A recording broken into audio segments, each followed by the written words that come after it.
Hi, this is Sarah Bagley with Chapter 4, Teach the Doc, over precipitation reactions and ionic equations. Okay, so the first problem wants you to write a complete ionic equation for the following molecular equation. Use the solubility rules in Table 4.1 to write in the missing phases. So I have that there. You can see that I have solid after 2K3PO4, and after 3FeBr2 I have aqueous. After 6KBr I have aqueous, and after Fe3PO42 I have aqueous.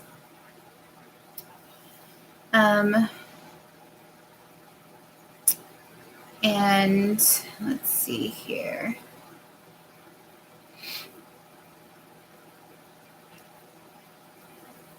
I also wrote it out as 2K3PO4 solid plus 3Fe -2 aqueous plus 3Br2 aqueous to the -1 yields 6K with a +1 aqueous plus 6Br with a -1 aqueous plus 3Fe with a -2 aqueous plus 2PO4 with a -3 solid.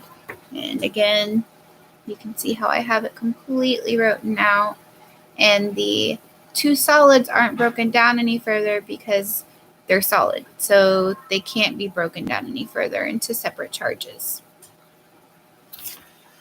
Precipitation reactions, problem 2. Using the solubility rules in Table 4.1, circle any of the following salts that are soluble in water: BaSO4, KOH, and CuNO3. And you can see that I circled those. Show how the cations and anions would swap in a double displacement reaction between AgNO3 and BaCl2, and write an S next to any solid that forms as a precipitate. Well, AgNO3 plus BaCl2 yields BaNO3 plus AgCl, and the silver chloride is a solid. And then I even broke it down further into the complete ionic equation, but that's not necessary, so I'm not going to read all that out. And I also made copies of this that I will submit so you can read through my work a little easier. But that was me showing my work. And then stoichiometry. Read about mole-to-mole conversions and then write conversions for each of the following based on the balanced equation shown, which is 2CH3OH plus 3O2 yields 2CO2 plus 4H2O. And from that you get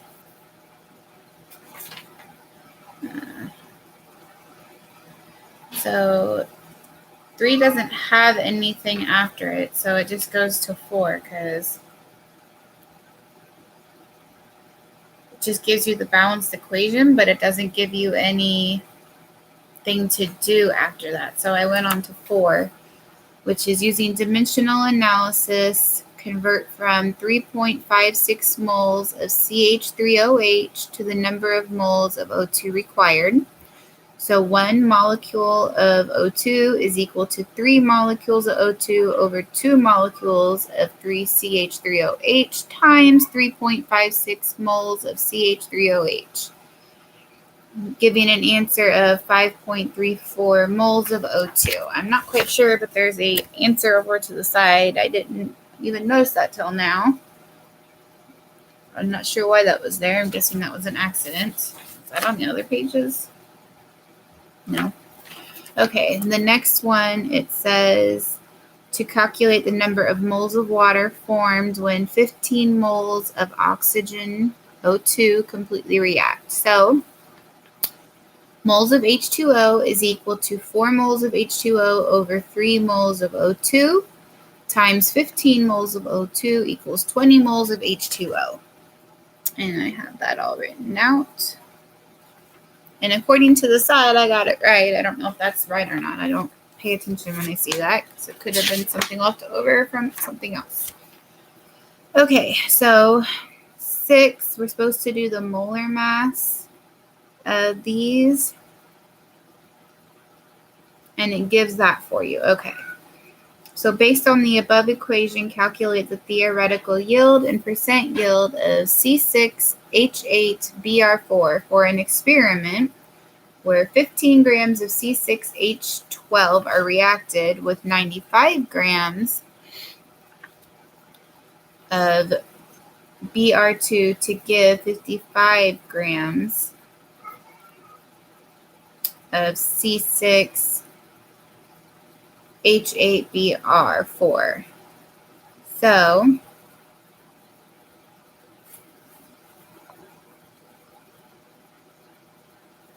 where did I write my answers on that? Actual yield over theoretical yield. So you'll put 55.5 grams of C6H8Br4 over 120.2 grams of C6H8BO4. Then you have to times that by 100%, giving you the percentage yield of 46.17. Your theoretical yield was 120.2 grams. And your actual yield was 55.5 grams. And that one was given to you in the equation, actually. So what was it asking? Calculate the theoretical and the percent yield. So the theoretical yield was 120.2 grams of C6H8Br4, and the percent yield of C6H8Br4 I got is 46.17%.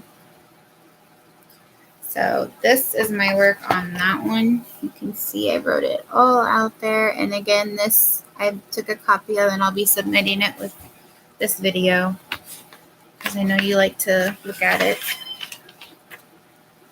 The last problem is, let me click there because I'm still confused on why there wasn't anything here.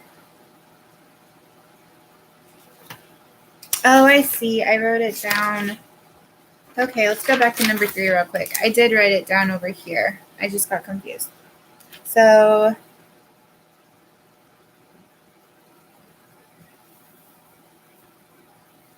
on it, I have that there are 3.56 moles of CH3OH.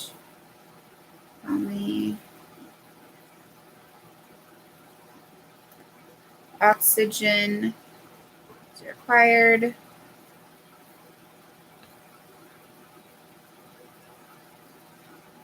So it looks like I got some stuff here. So that's what I did for 3. I have it all wrote out and I have moles there.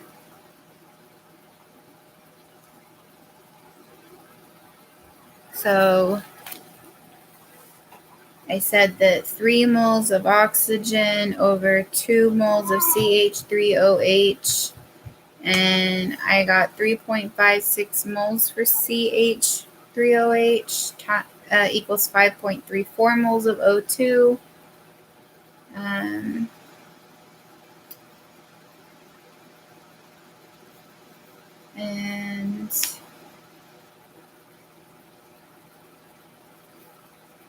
$20 moles for H2O was what I ended up with when I took 4 moles of H2O over 3 moles of O2 times 15 moles of O2. So I have all that there. Okay, so let's go back to the last one. On number 7, I have 2HCl plus BaOH2 yields 2H2O plus BaCl2. And you wanted the concentration in m of 49.1 milliliter solution of BaOH2 of 50 milliliters of 2.95 HCl is required to react completely. So I took 50 milliliters of HCl times 1 liter over 1,000 milliliters times 2.95 molecular HCl over 1 liter times 1 mole of BaOH2 over 2 moles of HCl. That gave me 0.07375 or 7.34 times 10 to the negative 2 moles for BaOH2.